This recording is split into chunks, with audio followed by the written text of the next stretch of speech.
বড় একটা প্রশ্ন করতে চলেছি। এই সংসারের সব থেকে বেশি সুখী কে? এবার কেউ বলবে সেই ব্যক্তি যিনি সব থেকে বেশি ধনী, যার কাছে সব থেকে বেশি ধন আছে, আভূষণ আছে, স্বর্ণ আছে। কেউ বলবেন কোনো রাজ্যের রাজা, কারণ তিনি শাসন করতে পারেন, তার আদেশ ছাড়া কোনো কাজ সম্ভব নয়, ইত্যাদি ইত্যাদি। এর উত্তর যদি আমি দিই, তাহলে এটুকুই বলবো, সংসারের সব থেকে সুখী ব্যক্তি হলেন তিনি যিনি সন্তুষ্ট। তার কাছে সন্তোষরূপী ধন আছে, যা তাকে সুখী রাখে। এবার এই সন্তুষ্টি সেটা কিভাবে আসে জীবনে? এটা আসে ধৈর্যের কারণে। ধৈর্যের এই অনুভূতি অত্যন্ত শক্তিশালী। এই ধৈর্যই কিন্তু আমাদের ধরিত্রীকে ধরিত্রী মাতা করে তোলে, কারণ ধরিত্রী মাতা ধারণ করেন, সহ্য করেন, ধৈর্য ধরেন এবং নিজের কর্ম করতে থাকেন। সেটা ধৈর্যই ছিল মাতা সীতার মধ্যে, যা রাবণের অন্ত করে দিল। এই ধৈর্যের কারণেই নারায়ণ কুর্ম অবতার ধারণ করেছিলেন, বড় একটা পর্বতকে পৃষ্ঠে ধারণ করেছিলেন এবং সমুদ্র মন্থনকে সম্ভব করেছিলেন। সেই জন্য সর্বপ্রথম মনের মধ্যে ধৈর্যকে নিয়ে আসুন। এই ধৈর্যই আপনাকে সন্তুষ্টির পথে নিয়ে যাবে, আর এই সন্তুষ্টি আপনাকে লোভ, মোহ এবং লালসার পথ থেকে দূরে নিয়ে সুখের পথে নিয়ে যাবে। আর তখন এই মন প্রসন্ন হয়ে বলবে, রাধা রাধা। অগ্নি চতুর্থ তত্ত্ব, সব থেকে বেশি গুরুত্বপূর্ণ, কিন্তু তার থেকেও বেশি ভয়াবহ। কখনো অগ্নিকে নিয়ন্ত্রিত রূপে উনুনে জ্বলতে দেখেছেন? এই অগ্নি আমাদের খাবার বানাতে সাহায্য করে, যা আমাদের শক্তি প্রদান করে। কিন্তু এই অগ্নি যখন বিচলিত হয়ে, অনিয়ন্ত্রিত হয়ে কোনো বনের আগুন হয়ে ওঠে, তখন মহা বিনাশ ঘটে যায়। আপনারই অন্তরের ঊর্জা হলো এই অগ্নি। এটা আপনার শক্তিও, আপনার ক্রোধ। একে ব্যবহার কিভাবে করবেন তা আপনারই হাতে। যদি কোনো ব্যক্তি নিজের অন্তরের এই ঊর্জাকে ব্যবহার করেন শক্তির রূপে, তাহলে সে বিকাশ ঘটাতে পারে, নির্মাণ ঘটাতে পারে। কিন্তু যদি কোনো ব্যক্তি তার অন্তরের ঊর্জাকে বিধ্বংসী অস্ত্র বানিয়ে ফেলেন, তাহলে নিশ্চিত রূপে মহা বিনাশ ঘটতে পারে, যাতে বিনাশ তারও অবশ্যই হবে। অনেক বছর পূর্বে এমনই এক আগুনের দ্বারা এই সুন্দর পৃথিবীর নির্মাণ হয়েছিল, আর অনেক বছর পূর্বে এমন এক আগুনেই সমস্ত জীব এবং সংসার বিলুপ্ত হয়ে গেছিল।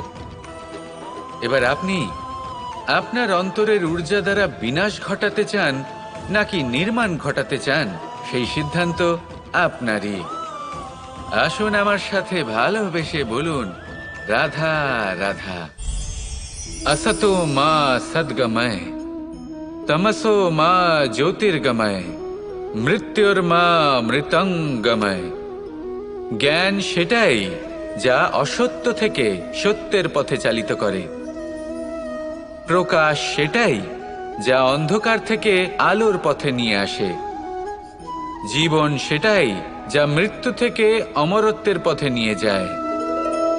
এবার এই তিনটে, জ্ঞান, জীবন এবং প্রকাশ, একই রকম। শূন্য থেকে এর উৎপত্তি হয় এবং আস্তে আস্তে আপনার জীবনে বিস্তার লাভ করে। এবার আমরা এটাই ভাবি যে কেমন করে এই তিনটিকে আগলে রাখা যায়। এর উত্তর হলো, এদের আগলে রাখার প্রয়োজনই নেই, ভাগ করে দিতে হবে। কোনো বৃক্ষকেই দেখে নিন, একটি বৃক্ষ অনেক বছর ধরে বেঁচে থাকে। কেন? কারণ সে ভাগ করে দিতে জানে। সে নিজের বীজ ছড়িয়ে দেয়, এই ধরিত্রীতে দেয়, সেই বীজ যা অঙ্কুরিত হয়ে এক নতুন বৃক্ষকে জন্ম দেয়। শুধু ছড়িয়ে দিয়ে একটি বৃক্ষ জীবন দান করতে পারে। যদি কোনো ব্যক্তি জ্ঞান ছড়াতে শিখে যান, যদি প্রকাশ আলোর কিরণ ছড়িয়ে দিতে শিখে যায়, কোনো ব্যক্তি তার জীবনের সুখ ছড়িয়ে দিতে শিখে যান, তাহলে তিনি মৃত্যুর পরও মৃত হন না। এই ভাগ করে দেওয়ার সুখটাই কিছুটা আলাদা। এই সুখ অনুভব করুন আর আমার সাথে ভালোবেসে বলুন, রাধা রাধা। এই সংসারে এমন কখনোই হবে না যে আপনি কিছু একটা করলেন কিন্তু তার মূল্য আপনাকে দিতেই হলো না। যে কোনো কাজের জন্য, যে কোনো কর্মের জন্য আপনাকে মূল্য দিতেই হবে। প্রকৃতিও আমাদের এটাই শেখায়। আকাশে দেখুন সূর্যকে, প্রত্যেকদিন আমাদের প্রকাশ প্রদান করেন। এনাকে সূর্যনারায়ণ বলা হয়। ইনি কি মূল্য প্রদান করেন?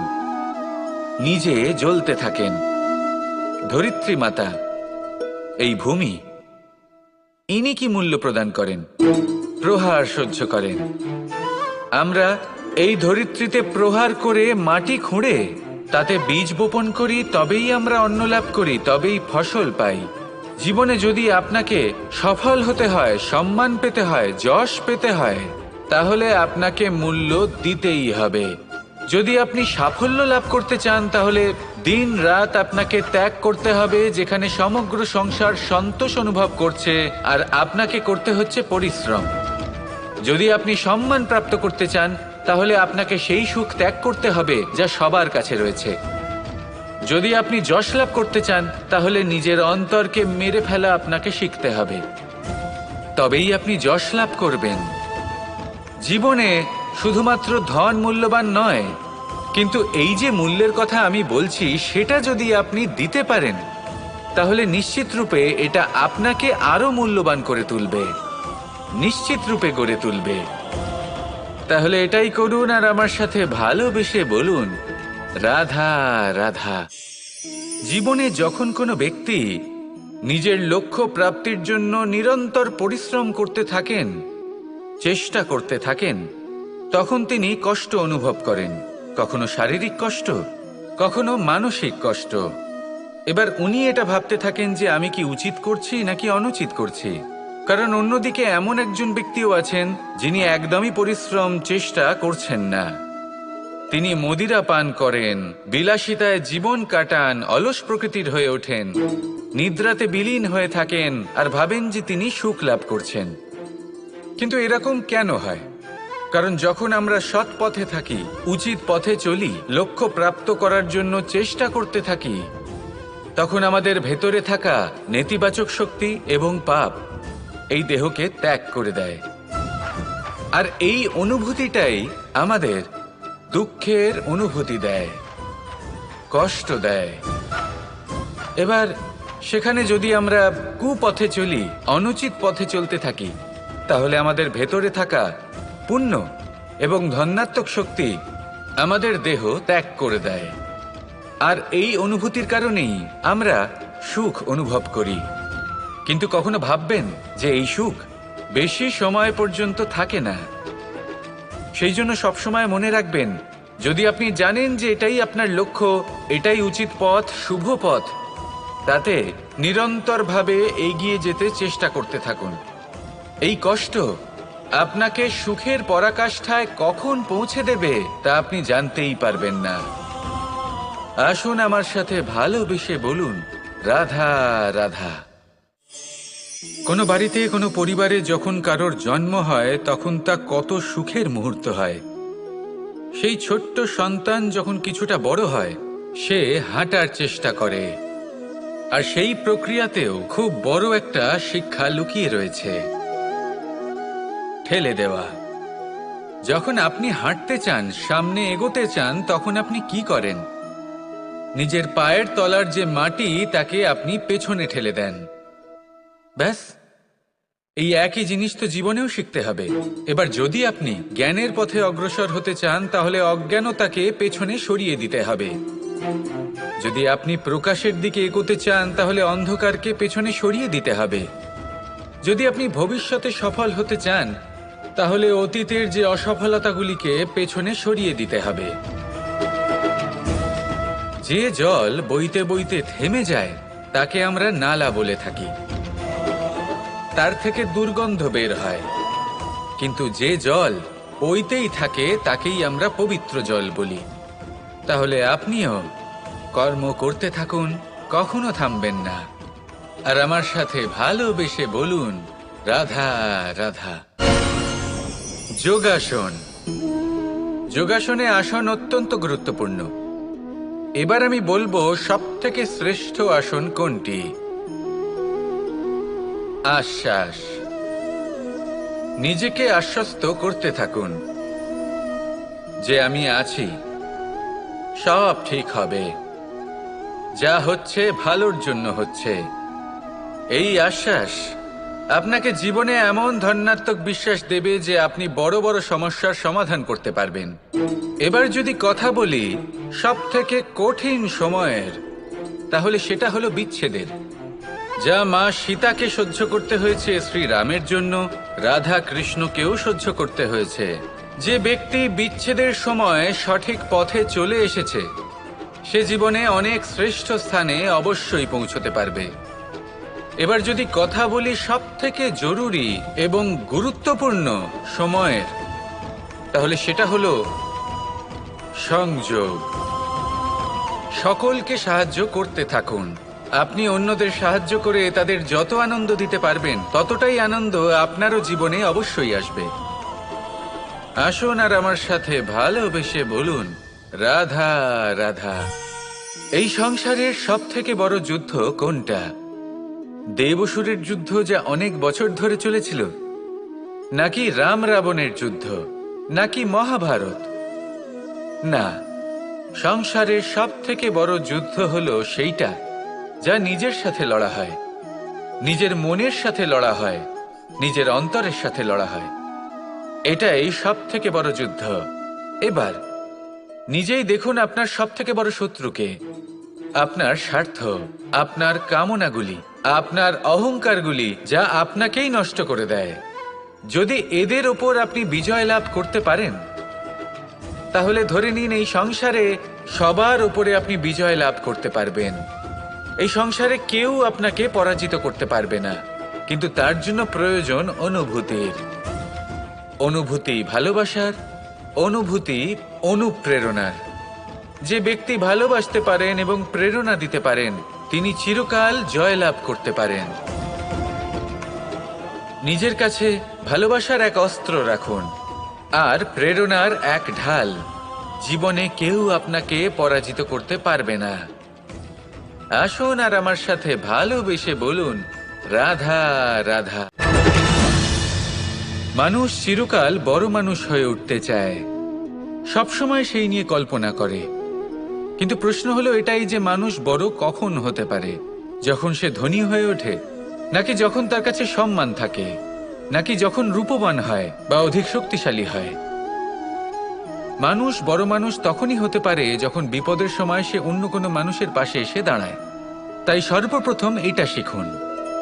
হয়তো এই জন্যই হনুমান শ্রীরামের কাছে এতটা বড়, আর হয়তো এই জন্যই বলরাম দাদা আমার কাছে এত বড়। যদি আপনিও জীবনে বড় হয়ে উঠতে চান, তাহলে কারোর সাথে তার দুঃখের সময়, তার সংকটের সময় তাকে সঙ্গ দিন আর পাশে এসে দাঁড়ান। এই মন প্রসন্ন হয়ে বলবে, রাধা রাধা। জীবনে সবথেকে বেশি গুরুত্বপূর্ণ বস্তু কি? বাড়ি, বাহন, সোনা, ধন?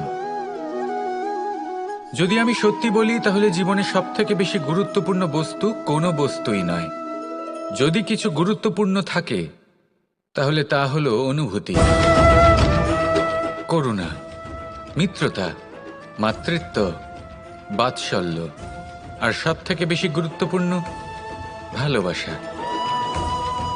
নিজেদের এই জীবনে যদি আপনি শুধুমাত্র বস্তুর খেলাতে মেতে থাকেন, তাহলে জীবনে আনন্দ কখনোই থাকবে না। নিজের এই জীবনকে অনুভূতির পীঠস্থান বানিয়ে তুলুন। এই মন প্রসন্ন হয়ে বলবে, রাধা রাধা। কখনো কোনো চাতক পাখিকে দেখেছেন? কথায় আছে যে বছরে মাত্র একবার সে তার তৃষ্ণা মিটিয়ে থাকে, আর তাও আকাশে ভেসে থাকা মেঘের দ্বারা ঘটানো বৃষ্টির জলের ফোঁটা থেকে। আর কোথাও থেকে সে তার তৃষ্ণা পূরণ করে না। সারা বছর সে নিদারুণ গরম সহ্য করে, তীব্র শীতও সহ্য করে, শুধু এই আশা নিয়ে যে বছরে একবার অন্তত সেই মেঘের ঘন ঘটা হবে, বৃষ্টি হবে, আর সে তার তৃষ্ণা নিবারণ করবে। এটা আসলে কি? এটা আসলে বিশ্বাস। সেই বিশ্বাস যে বছরে একবার সেই মেঘ আসবে তৃষ্ণা নিবারণ করতে। যেমন দেখুন, একটা সূর্যমুখী ফুল সারা রাত অন্ধকারের সাথে যুদ্ধ করে, কারণ তার বিশ্বাস যে ভোরবেলায় সূর্য তাকে অবশ্যই দর্শন দেবেন। সেটাও বিশ্বাস ছিল যার উপর ভরসা করে মনু একটা নৌকা নিয়ে বেরিয়ে পড়েছিলেন এবং সমস্ত সৃষ্টিকে প্রলয়ের হাত থেকে বাঁচিয়েছিলেন। সেটাও ছিল ভালোবাসার প্রতি বিশ্বাস, যার উপর ভরসা করে বানর এবং ভাল্লুক সেনা নিয়ে শ্রীরাম আক্রমণ করেছিলেন সমস্ত বরদানপ্রাপ্ত অসুরগণ এবং রাক্ষসগণের লঙ্কায় এবং জয় লাভ করেছিলেন। এই বিশ্বাসই হলো এই বিশ্বের আশা। বিশ্বাস রাখুন যে আপনি হলেন সর্বশ্রেষ্ঠ এবং শুধুই নিজের কর্ম করতে থাকুন।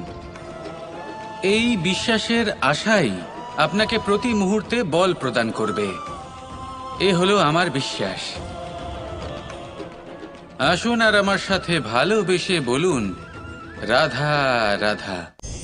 সংসারের বিভিন্ন ক্ষেত্রে আপনি অনেক কিছুই দেখতে পাবেন, যে কোনো খেলা, কোনো নাটক দেখতে পাবেন, কেউ কোনো খেলা খেলছে তা দেখতে পাবেন, আর দর্শকগণ এই দেখে অত্যন্ত আনন্দ লাভ করেন, হাততালি দিতে থাকেন, প্রশংসা করতে থাকেন, নিজের অন্তরের উৎসাহ প্রকাশ করতে থাকেন। কি দেখে করেন? সেই সমস্ত খেলোয়াড়দের দেখে করেন যারা এই খেলাটা খেলছে, তাই না? কিন্তু অনেক সময় সেই খেলোয়াড়রা সেই খেলার আনন্দ উপভোগ করতে পারেন না, কারণ ওনারা চাপা পড়ে যান তাদের কামনার চাপে। জয় লাভ করার কামনা, প্রথম স্থান লাভ করার ইচ্ছে, প্রতিযোগিতায় সব থেকে এগিয়ে থাকার ইচ্ছে তাদেরকে এই খেলা উপভোগ করতেই দেয় না। সেই জন্য কখনো কখনো এই খেলোয়াড়দের থেকে অনেক বেশি আনন্দ উপভোগ করেন দর্শকগণ, যেখানে এই খেলাটা কিন্তু খেলছেন খেলোয়াড়রাই। আমি এটা বলছি না যে এই ইচ্ছে, এই আকাঙ্ক্ষা অনুচিত না, কিন্তু তার সাথে সেই খেলা, সেই কর্মের আনন্দ উপভোগ করাও অত্যন্ত গুরুত্বপূর্ণ। তাই সেটা উপভোগ করুন। যে উৎসাহ আপনি উপভোগ করছেন তা যাপন করা অত্যন্ত গুরুত্বপূর্ণ। দেখুন, সত্যি বলতে এটা কিন্তু আপনার অধিকারও বটে। আপনি যে কর্ম করছেন তার ফল তো আপনি অবশ্যই পাবেন। সেটা যখন আপনি পাচ্ছেন তখন আপনার তা উপভোগ করা উচিত। সেটাই করুন। জীবনে সফলতা এবং অসফলতা এরা আসা যাওয়া করতে থাকে। যখন সাফল্য আসবে তখন তা উপভোগ করুন, যখন অসফলতা আসবে তখন তার থেকে শিক্ষা লাভ করুন। সাফল্য আপনার কাছে আবার ফিরে আসবে। আর এই মন, আপনি তো জানেন, এই মন প্রসন্ন হয়ে বলবে, রাধা রাধা। মানুষ ছোট হোক বা বড়, রাজা হোক বা দরিদ্র, সমস্ত মানুষের মধ্যে একটা সামঞ্জস্য থাকে। সমস্ত মানুষের কাছে তার প্রশংসা অত্যন্ত গুরুত্বপূর্ণ। সে খুবই প্রসন্ন হয় যদি আপনি তার প্রশংসা করেন, কিন্তু আপনি যদি তাকে এটা বলেন যে এটা তোমার ভুল ছিল, তোমার কিছু খামতি ছিল, তখন সেটা সে মানতে রাজিই থাকে না। সব মানুষ এটা শুনতে পছন্দ করে যে সে যেটা করেছে সেটাই সর্বোত্তম। এবার আমি আপনাকে একটা কথা বলি, এ হলো নিন্দা, এ হলো প্রশংসা, আর এই হলো সত্য, যা সবার থেকে উচ্চস্থানীয়। সেই জন্য মানুষ আয়না দেখে। আয়না তাকে তার সৌন্দর্য দেখায় না, তাকে দেখায় যা সত্য, যাতে মানুষ আরো সুন্দর হওয়ার চেষ্টা করতে থাকে। তাই আয়না অত্যন্ত গুরুত্বপূর্ণ সত্যকে জানার জন্য। জীবনে নিন্দুকের মাহাত্ম্য প্রশংসকের মাহাত্ম্যের থেকে অনেক বেশি। কেন? কারণ তারা আপনাকে আপনার খামতি দেখায়, আপনার ভুলগুলো বুঝিয়ে দেয়, আপনাকে একটা সুযোগ দেয় নিজেকে শুধরে নিতে, নিজেকে আরো শ্রেষ্ঠ করে তুলতে, যা প্রশংসক করতে পারে না। তাই জীবনে যদি কখনো নিন্দা করা হয়, তাকে ভালোবেসে গ্রহণ করুন, ধন্যাত্মক রূপে গ্রহণ করুন। যদি নিজেকে কোনো শিক্ষা দেওয়া সম্ভব হয় তাহলে অবশ্যই দিন। দেখবেন মন প্রসন্ন হয়ে বলবে রাধা রাধা। পুরুষার্থ। শাস্ত্রে 4 ধরনের পুরুষার্থের কথা বলা হয়েছে। প্রথম হলো ধর্ম। আপনি কি জানেন এই ধর্ম আসলে কি? আপনার কি মনে হয় ধর্ম আসলে কি? কোনো বিশেষ ঈশ্বরকে মানাই কি ধর্ম বলা হয়? নাকি কোনো বিশেষ রীতি পালন করাই হলো ধর্ম? নাকি কোনো বিশেষ সাহিত্যকে সর্বশ্রেষ্ঠ মনে করাই হলো ধর্ম? না, ধর্ম হলো সেটা যাকে ধারণ করা যেতে পারে। আর ধারণ শুধু সেটাই করা যায় যা পবিত্র। পবিত্র শুধু তাকেই বলা হয় যা নিঃস্বার্থ, যার মধ্যে শাসন করার কোনো ইচ্ছে নেই, যা সরলভাবেই প্রবাহমান, জল এবং বায়ুর মতো। যখন কোনো ব্যক্তি ধর্মকে ধারণ করেন এবং সেই ধর্ম সেই ব্যক্তিকে রক্ষা করে, তখন তাকে ধর্ম বলা হয়। ধর্ম যা রক্ষা করে অহংকার থেকে, খারাপ চিন্তার হাত থেকে। সেই জন্য পুরুষার্থ গড়ে তোলার আগে, ধর্ম পালন করার আগে ধর্মের প্রকৃত অর্থ কি সেটা বুঝে নিন। এটা জেনে রাখুন যে সমস্ত ধর্মের আধার, সমস্ত ধর্মের ভিত শুধুমাত্র ভালোবাসা। আসুন আর এই ভালোবাসার সাথেই বলুন রাধা রাধা। মানুষ ছোট হোক বা বড়, রাজা হোক বা দরিদ্র, সমস্ত মানুষের মধ্যে একটা সামঞ্জস্য থাকে। সমস্ত মানুষের কাছে তার প্রশংসা অত্যন্ত গুরুত্বপূর্ণ। সে খুবই প্রসন্ন হয় যদি আপনি তার প্রশংসা করেন।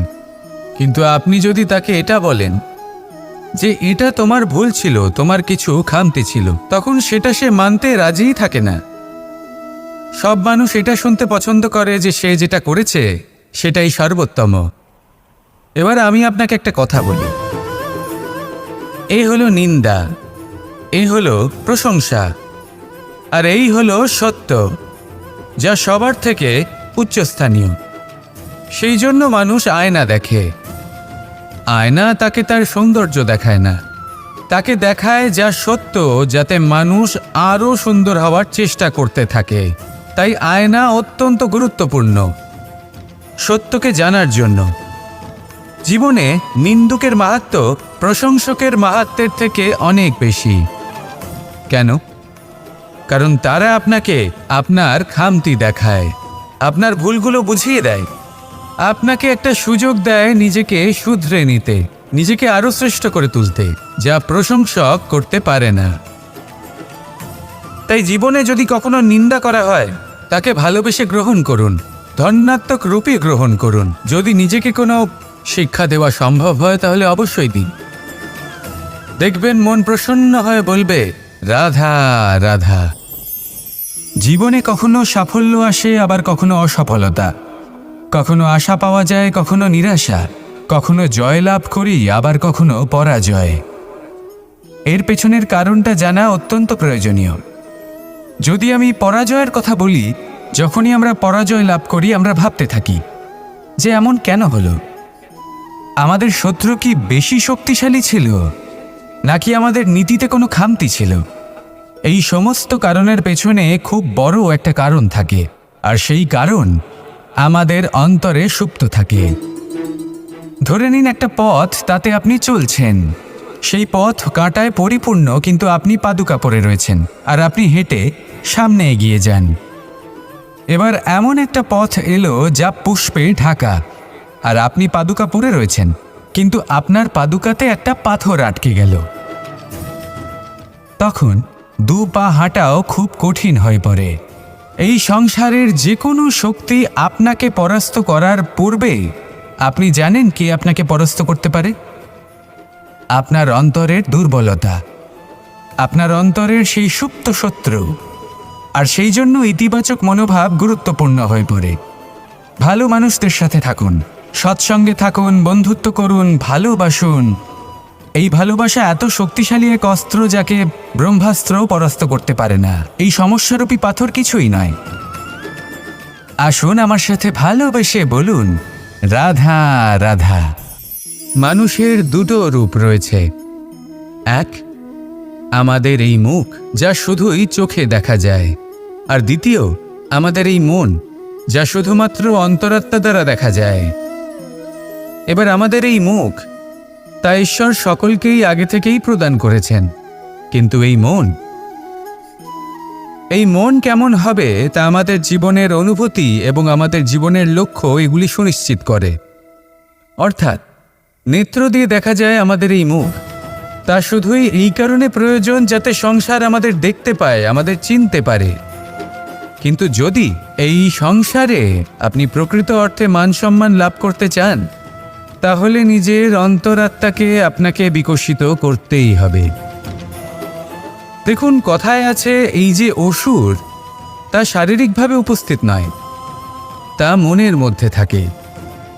যদি এই মন থেকে অসুরকে বের করে দেওয়া যায়, তাহলে শরীরে তা উপস্থিত থাকবেই না। তাই মনকে শুদ্ধ করুন আর আমার সাথে ভালোবেসে বলুন, রাধা রাধা। মানুষ যখনই একে অপরের সামনে নিজেদের হৃদয়ের ভাবনা প্রকাশ করে, তখন এক অত্যন্ত প্রভাবশালী মাধ্যম তারা ব্যবহার করে, যাকে ভাষা বলা হয়। এবার আমি দেখেছি যে একজন মানুষ অনেকগুলো ভাষাতেই নিপুণ।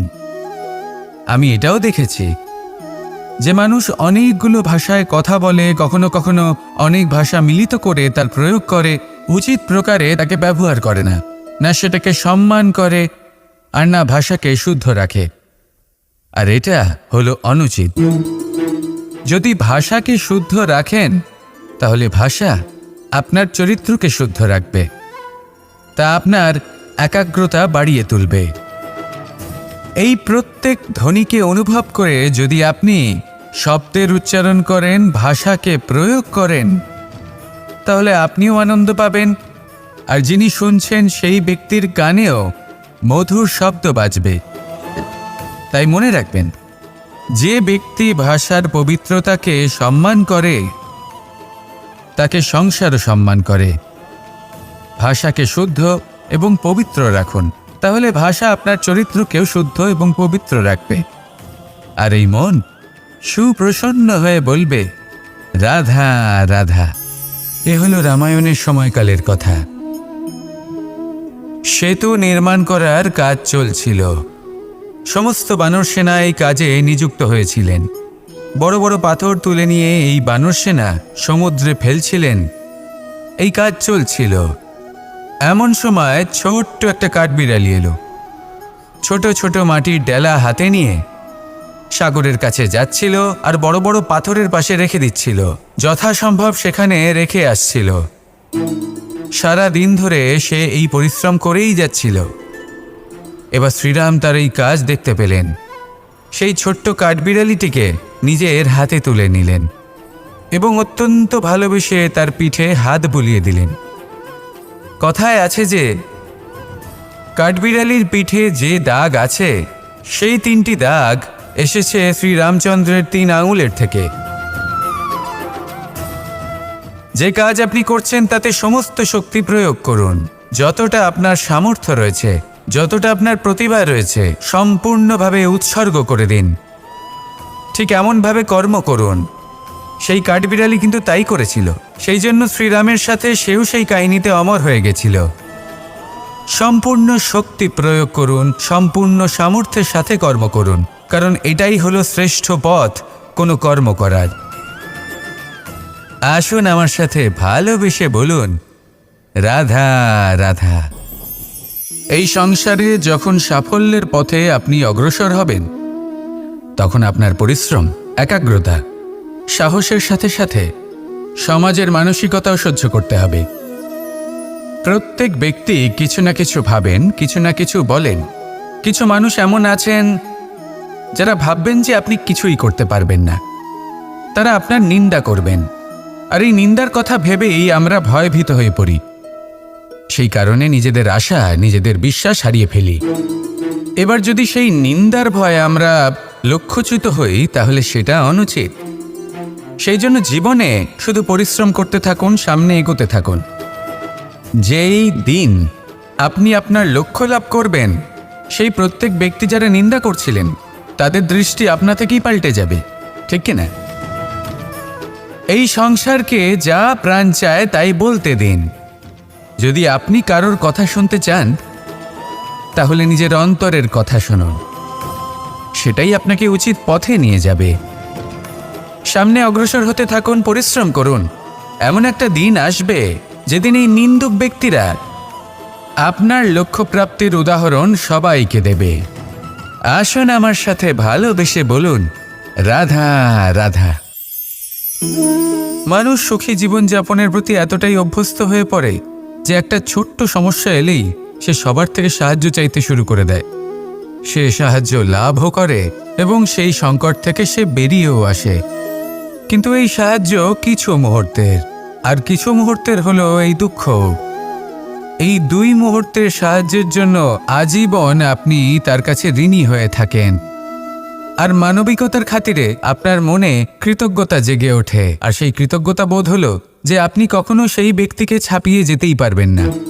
সেই জন্য জীবনে সবসময় চেষ্টা করবেন নিজেকে প্রস্তুত রাখতে সেই সব সমস্যার জন্য, সেই সব বাধার জন্য যেগুলো আপনার জীবনে আসতে পারে।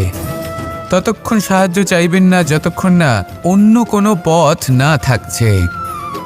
সাহায্য চাওয়া অনুচিত নয়, কিন্তু সাহায্য চাইলে এবং সাহায্য পেলে আপনি আজীবন কৃতজ্ঞ এবং ঋণী হয়ে থাকবেন।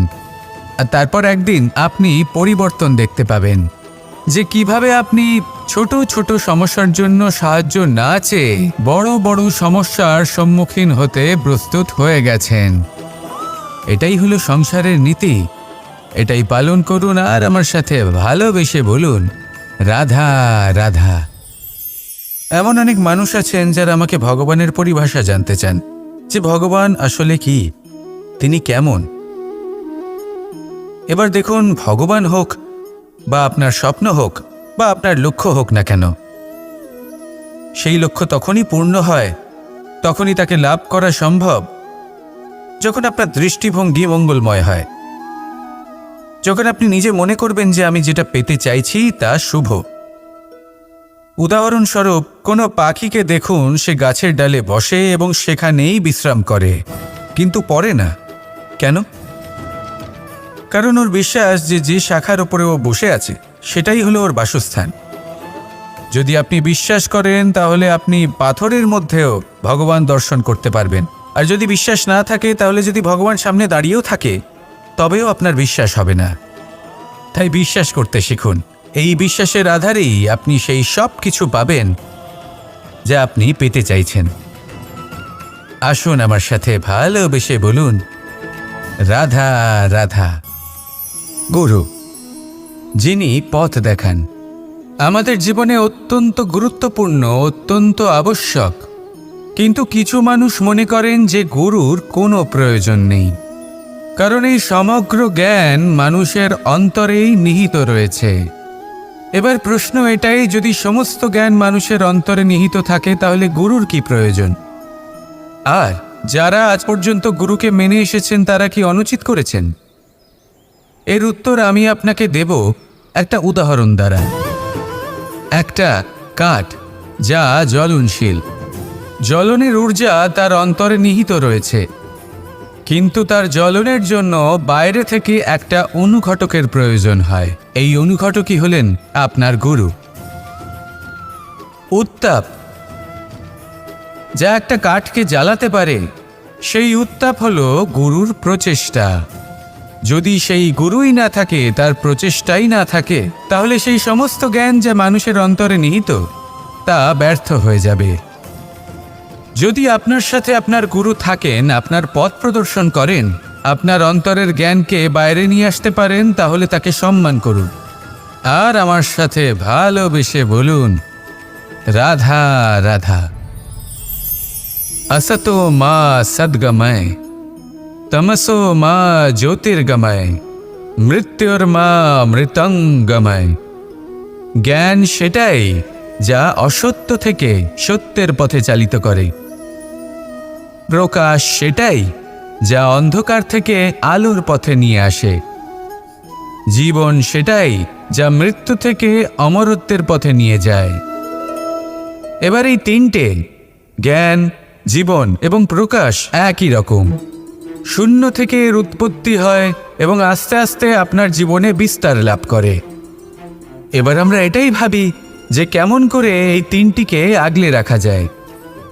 এর উত্তর হলো, এদের আগলে রাখার প্রয়োজনই নেই, ভাগ করে দিতে হবে। কোনো বৃক্ষকেই দেখে নিন, একটি বৃক্ষ অনেক বছর ধরে বেঁচে থাকে। কেন? কারণ সে ভাগ করে দিতে জানে।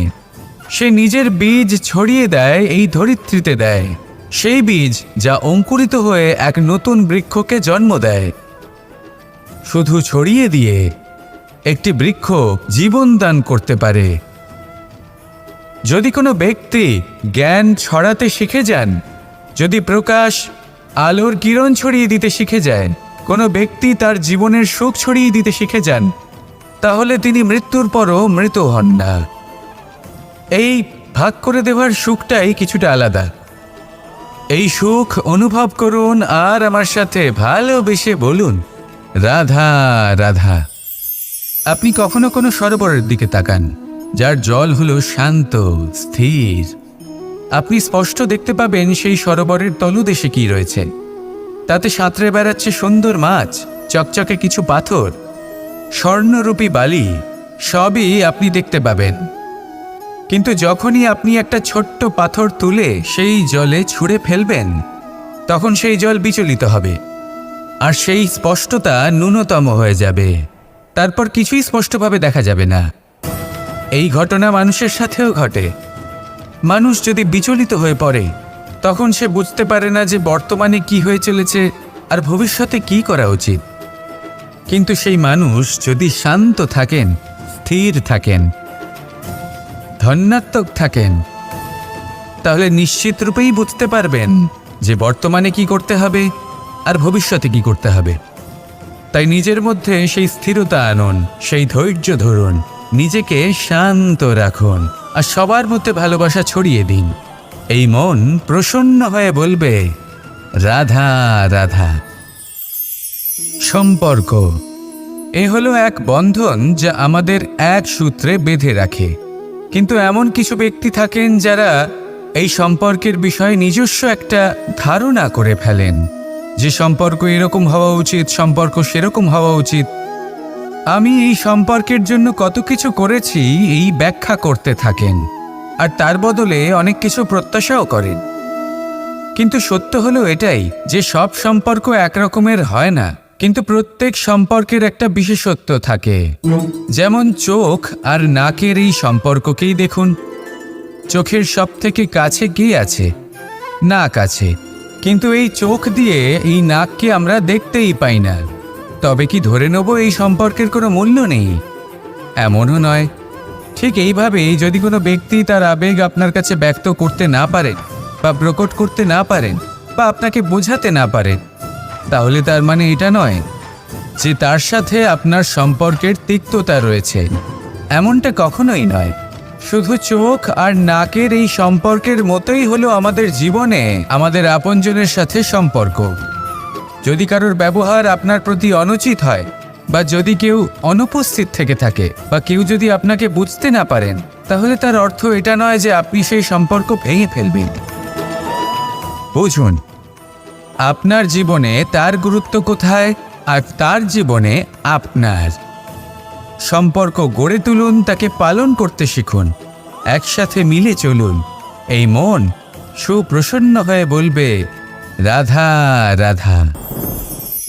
এই সমগ্র সংসারের সবথেকে গুরুত্বপূর্ণ ব্যক্তি কে? স্বয়ং আপনি। নিজের জন্য তো বটেই, তাই না? কারণ যখন আপনি জন্মগ্রহণ করেন, নিজের চোখ খোলেন, এই সংসারে আসেন, তখনই তো এই সংসারকে আপনি দেখতে পান, অনুভব করতে পারেন। এখানকার আবেগ, এখানকার মানুষজন তখন থেকেই অনুভব করেন। যদি আপনি না থাকেন, তাহলে এই সংসারের অস্তিত্ব আপনার কাছে শূন্যের সমান, তাই না? আপনি না থাকলে এই সংসারও আপনার কাছে নেই। এবার সবাই বলবেন যে এ তো সত্যি কথা। সেই অনুযায়ী তো আমার স্বার্থপর হওয়া উচিত, অহংকারী হওয়া উচিত, কারণ আমার কাছে আমিই তো সব কিছু। দৃষ্টিভঙ্গি পাল্টে দেখুন। আপনার কাছে সবথেকে বেশি গুরুত্বপূর্ণ ব্যক্তি কে? আপনি নিজেই সেই মানুষটি কেমন হওয়া উচিত একটু ভেবে দেখুন।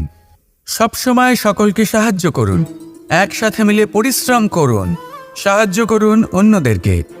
এটা অতি আবশ্যক এবং তার থেকেও বেশি